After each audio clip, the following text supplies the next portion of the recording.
Good evening, guys. It's been a while. Today, I'm talking about why the relationship sometimes doesn't last. Again, I'm popping in. It's been crazy busy. I wish I had more time on my hands, but I don't. But I'm popping in this evening to talk about why the relationship doesn't last and how much conditioning we've, thanks so much for joining, how much conditioning we have been introduced to that actually clouds the judgment to see why things sometimes go wrong, and we can't really figure out what's going wrong, why things are not happening the way we want, and why the relationship is going sour so quickly, especially after you've been single for a while and you may have met someone, and you look at, oh, this is something I've always wanted, but how come it's not lasting? How come it's not, sticking? How come it's just not working out? And one of the things, I've been doing a lot of work on myself, and I've been doing a lot of work lately on this. And what I discover is we've all been conditioned that relationships have to go a certain way. It has to be boy meets girl, boy chases girl, girl makes her requirements known, and she has to nag him all the time. And again, I have to control you. I have to manipulate you. I have to have it my way. Thanks, Auntie Joko, for joining from Atlanta. I have to have it my way. It has to be your way. And it keeps going on and on and on and on.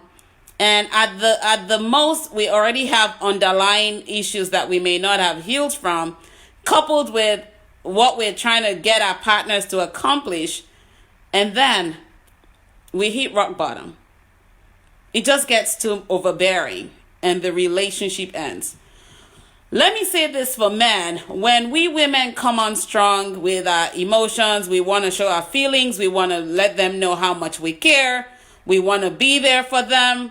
Sometimes it may be overwhelming to the man because, again, he's who he is, and you can't change that. We can't change a partner. We can only adapt to who they are and figure out if that relationship will work best for us.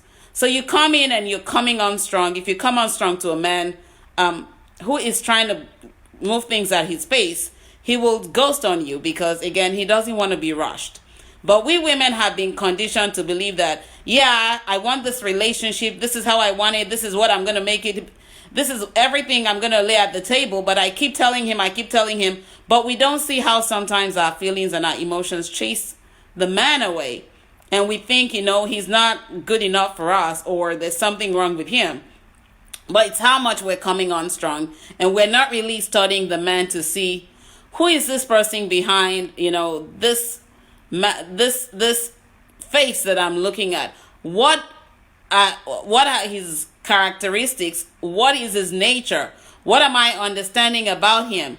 How am I able to decipher who he is and match that up with who I am to see if we can go at that pace? Again, one of the things that we fail to recognize is that love is patient.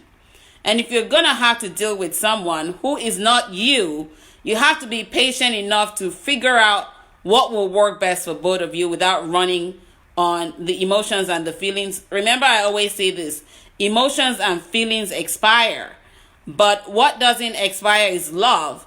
And as long as love doesn't expire, you have to be patient enough to handle it. Again, let me type this out. Feelings, if I can type today, feelings and emotions expire, but love doesn't. And as long as we don't really realize that, we're going to run on feelings and emotions, and then we ruin the relationship. And sometimes we blame the partner, saying, it's his fault, it's her fault, but we don't really see what we are doing on our own path to really damage whatever it is. Study the partner. Look at the partner and say, what is it about this person that I need to understand that's going to work based on what I'm looking for? Another thing we tend to do as women is to remind the man, I want commitment. It's about commitment, and we talk about it all the time. He's not committed. We've been 3 months, it's been 6 months, it's been 9 months, but you don't know what he's preparing. He may not be financially where he wants to be for both of you to be together, and he's working on something, or he's waiting for the right time because there are still things that he's trying to check out. But when you continue to push, you may push him away because he sees this is kind of too into my face, and I don't like this. It's like a red flag to men sometimes when you do that. And so you have to look at it as, if you've already communicated commitment to him and he's willing to be committed, he will let you know, and you will see in his actions that he's willing to be committed to you. And you don't really have to talk all the time. We all have busy schedules. Figure out when your conversations need to be at. Look at it this way. You have your me time, he has his me time. When you come together, that's the we time. And so when you're not into each other's spaces, you have to respect his me time, and he respects your me time. And just value that as, it's not like he's ignoring you. It's something that you have to get used to. And you have to respect each other's spaces for the relationship to work. If you don't respect your partner's space, how do you expect your partner to respect your own space and honor that when you bring it up to, hey, I need time for myself? Men always enjoy their own time. Men don't like to be clogged up. Men like to hang out with their friends when they want to. And it's not like they're ignoring you. It's just what men are used to doing. And as a woman, you have to respect that. You have to understand that. You have to honor that. As long as he's in your, he's giving you the attention that you need. He's giving you the affection that you need. He's letting you know with his actions that, yes, his actions matter, and he's working things out. You just let him be who he is. One thing we tend to do is to try to change our partners. No matter how much we say we're not. The things we do sometimes make us want to change them.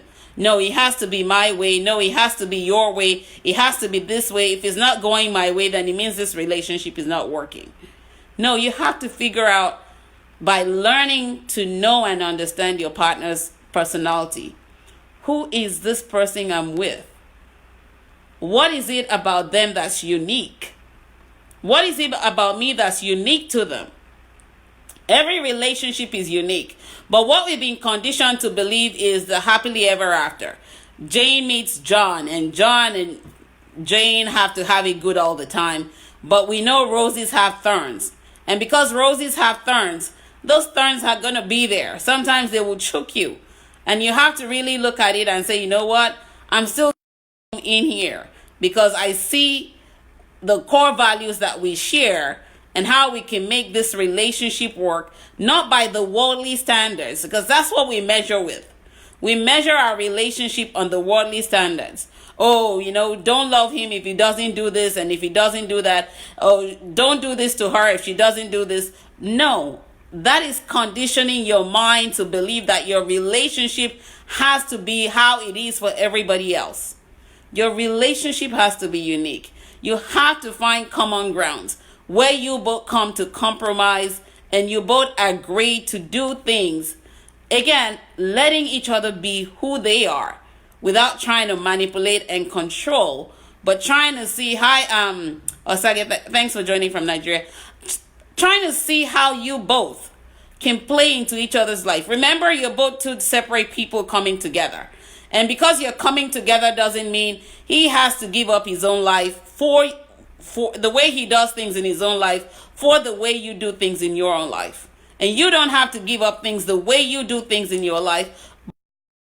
Together and figure it out. How are we going to do things to make it work for us so that it is unique to us, so that we can communicate effectively to know how things will fit in together. But if you keep coming and saying, we've been together 6 months, we talked about commitment at the beginning, but there's no sign, there's no ring. You're putting pressure on somebody who's still trying to make sure that this is going to work. It is still dating. Dating, like I always say, is a vetting and sorting game. And as long as you're still single, let me say this again. As long as you're still single, you are so not bound to anyone. I'm not trying to disrespect relationships, But I'm just trying to be real with you. You're not bound or committed to anyone as long as you're single. Until that ring comes on, you're both still single. And you both can decide it's not going to work if you see that you're not creating a synergy and things are not gelling as they need to be. Again, it's how you both come together to create that uniqueness in your relationship that matters. What you're building on is the friendship that will last a lifetime. Forget about the romance at the beginning. You're building on that friendship, the solid foundation of getting to know, getting to understand, getting to value each other, so that when you build solidly, nothing can separate you. Nothing. What separates us in relationships is because we typically look at other people's relationship and want to judge our relationship by their relationship. And that doesn't make it unique. That only makes it common. But you're not common. You both are uniquely tied together for a reason. And you have the reason to be able to make it work. Because if you don't understand the reason why you're both coming together, trust me, it's not going to work. It's not about what everybody else is doing in their relationship. What do you guys want to happen for you? You're going to have that conversation.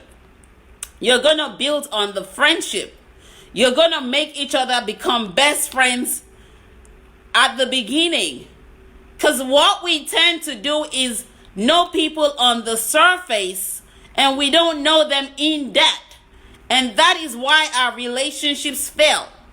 I just know he likes this and he likes that, but I don't know who this character is. I don't know what she's like underneath this covers of clothing. I can't read his or her feelings to be able to detect when they need my support.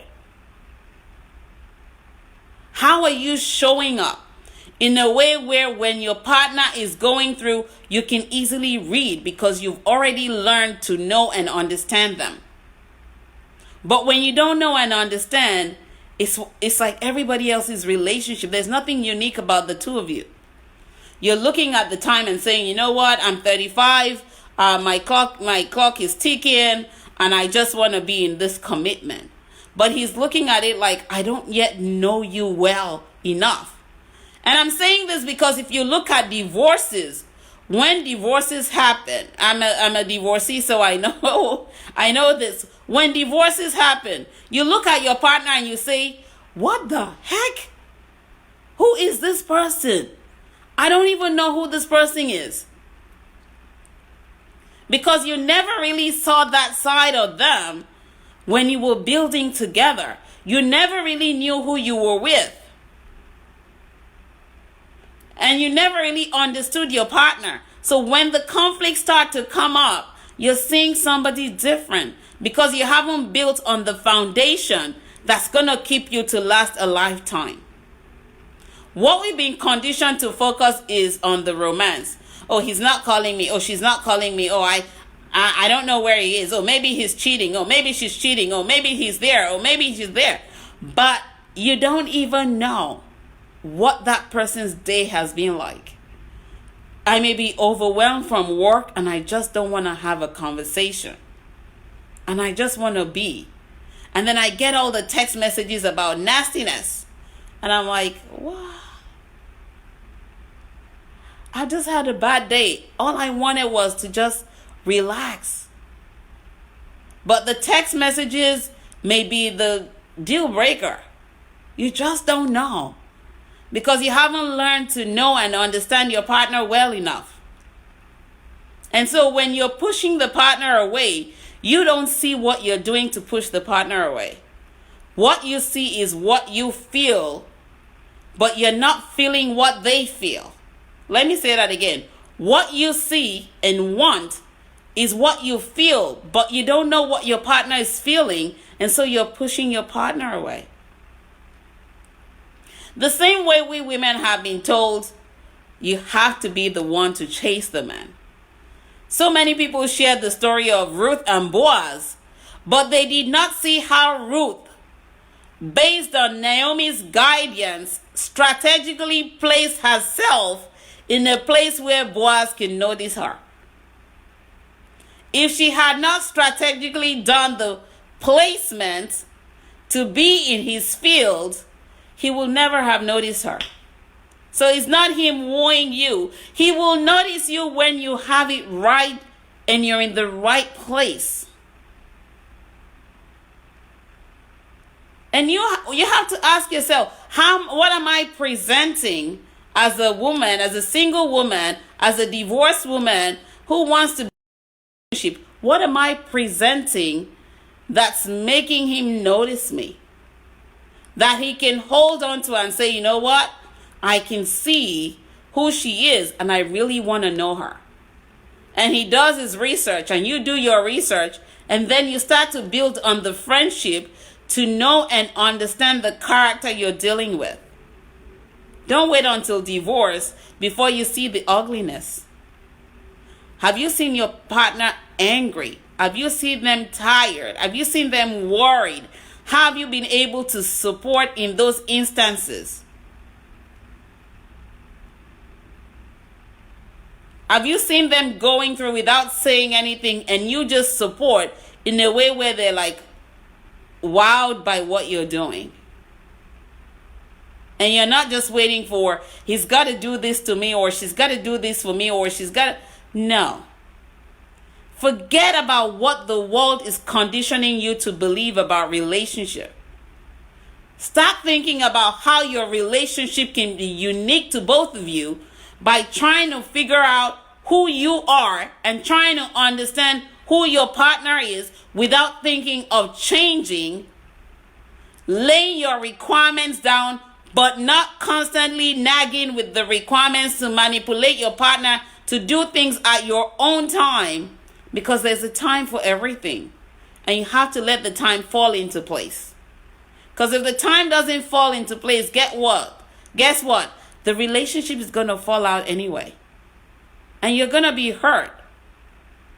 And then you're going to blame the partner, but you forget to see what unconsciously or subconsciously you have created to make the relationship fail. Again, I'm on the journey of learning a lot about these things. Some of this I'm documenting in my memoir that's coming out, because I've gone through this journey of figuring out myself, and I'm still learning about myself because I don't know myself completely. I'm on a journey of discovery. And the more I discover these things, the more I'm going to share them with you. The more I share them with you, the more I'm hoping that you embrace them and realize that when you embrace these truths, what happens is your relationship begins to become unique to you. And you see the reasons why you're not able to keep a partner. It's not that the partner doesn't want to be kept. To constantly want to be in is coming on strong, and it's a red flag. Men are wired differently from us women. We women are the emotional, I want to be there for him all the time, but he may not be the person who wants to talk all the time. He may have his days and just doesn't want to have a conversation. You may have your days and you just don't want to pick the phone call. And those are some of the things that you will communicate to each other as you begin to know and understand each other. How can I give my partner space to let them be them while I be me? I've had a long day at work. Business hasn't gone right today. I just want to sit in my space, but then I start getting the text messages about me cheating, about me being here, about me being places I'm not even be, because somebody has overthought. Overthinking is bad. Made a lot of assumptions, had a lot of perceptions that may be from past experiences that I don't even know anything about. And to that partner is like, you know what? I don't want to be with somebody like this. So they ghost on you. There's no response because they've about had it. It's overwhelming. and you're wondering, oh, what the heck, he's an idiot, she's a fool. But have you really thought about the things that you're doing that may be driving the partner away? And why the relationship is failing? Don't let your emotions lead you. Lead your emotions. Because when you think before you act and reason before you react, think before you act, reason before you react, you will learn so much about why things are going the way they are. Again, it's about learning to figure out what works best for you and your partner. Because your relationship is never going to be like anybody else's. It's what you both make it. And what it takes for you both to make it is for you to really see who your partner is and understand the character of your partner. How well do you know your partner? If you're sitting, let's say you're sitting in Ocean City, Maryland, and somebody tells you something about your partner, if you don't know your partner well, you will jump at it and run and pick the phone and begin to nag and blab. But if you know your partner well, you'll be so calm and say, you know what? That ain't my partner. But most of the time we don't. We only know the surface. We don't know the soul, which is the main thing you have to connect to. When you connect with the soul of your partner, you will know and understand more about your partner. Let me type that out. The moment you connect with the soul of your partner, you will learn to know and understand your partner better. Because most of the time we don't. We just do it based on what we're looking for. The wants, not the needs. Because the wants are temporary. And if we allow the wants to drive us, we will never fulfill the needs. If we allow the wants to drive us, if we allow our wants to drive us, we will never fulfill our needs. And the needs are much more important than the wants. What are those needs? Ask yourself. The wants may be what everybody wants, what you see, the superficial bit that you need. And you know that it's going to make you become fulfilled. It's filling your cup, not emptying it out. Think about these things, because I really want you to have the best relationship. I really want you to figure out what works best for you. This is why I speak. This is why I write. This is why I coach, because it is about what works best for you after you find yourself and you know and understand yourself enough to be able to know and see that partner as a reflection of who you are. Because if they're not a reflection of you, you may be in the wrong hands. You may be in the wrong relationship. Your partner has to be a reflection of you. And so if you're looking at where you are currently and your partner is reflecting bitterness, then it means you may be operating from a bitter place. If your partner is reflecting the love to you, it may mean that love is all they can give to you, and love is all you have to give as well. And it takes patience to know and understand your partner. But if you're not patient, you cannot operate in a place of love, because love is patient. Think about these things deeply. If you have any questions, I will take your questions. Again, it's looking at relationship, why they're failing, getting to know and understand your partner deeper, not the surface, not living the worldly definition of love in your own space, but figuring out how you and your partner are unique and learning to know the character of the partner you're with beyond the surface. How well do I know my partner? I don't have to remind my partner all the time that I'm looking for commitment, because if I know my partner and we've had that conversation, Commitment will happen when it's meant to be. And we're just building on the friendship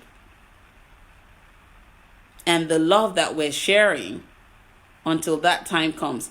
Remembering we're still single and we still have the option to say, you're not the one. Because I have realized there are certain things I'm looking for that I don't see. And at that point, you should celebrate the breakup. Celebrate it because you realize you're in the wrong space. You're with somebody that is not meant to last a lifetime with you. And you have to find who is meant for you. But you take the lessons that you've learned from that relationship and you say, you know what? I've learned something about myself that I may not know yet. I'm going to celebrate that moment of me gaining knowledge and wisdom. I'm going to move and shift to where I can apply that knowledge and wisdom and figure out what works best for me in a place where I'm meant to be. I hope it makes sense to whoever needs this. I just wanted to share that with you this evening. Again, bear with me. My plate is kind of really swamped. That's why I haven't been online. From consulting from 6 a.m. to 3 p.m. and jumping into other things that I'm doing. It's just been a lot going on for me. On the 2nd of November, I am going to be speaking on a panel in Towson. I shared that yesterday somewhere on my page. Get the free tickets if you're in Maryland. Come out. I'll be signing my books as well. You can meet with me, have one-on-one conversation. And I also have some complimentary sessions while I'm there to help you begin to look at relationships from a different perspective. Again, there are 10 ways to skin a cat. If you're only looking at one dimension, you will fail to see things from other direction. If you're only standing in this way, you can only see things going in this way, but you may need to see things going this way or that way. But if all your focus is on this way, you may miss the mark and you may miss out on your blessings. But always remember, every time you miss out on your blessing, you learn a lesson that will take you back to rearrange yourself in a space where you are now figuring out how to step into your blessings, taking those obstacles and turning them into stepping stones. Also remember to date privately, court consciously, and marry wisely. When you date privately, you're able to know and understand your partner. When you court consciously, you're able to see how you both fit into each other very well. Knowing and understanding each other, building on the solid foundation of your friendship, with God being the sealant of your foundation so that your foundation is not shaking. And then you both take it to where you're both growing and emerging on a healthy level with each other to where it's a lifetime affair. It's not just something temporary. And remember that as long as you're doing that, you never stop loving while living. When you stop loving, you stop living. When you stop living, it means it's time to go back to the maker. But as long as he's still giving you life and breath, examine your relationship and ask yourself, how is this relationship unique compared to what everybody else is doing? How well do I know and understand my partner? How well do I know and understand myself without trying to manipulate and force my partner to do things because I want it my way, but I'm letting my partner be without trying to change them, and realizing that two are becoming one. And in that process, we're going to have to mirror each other up, and no one is in it for a competition. It is friendship, it is partnership, and it is a lifetime. I hope you all have an amazing evening, and I'll talk to you soon. Take care. God bless. Bye-bye.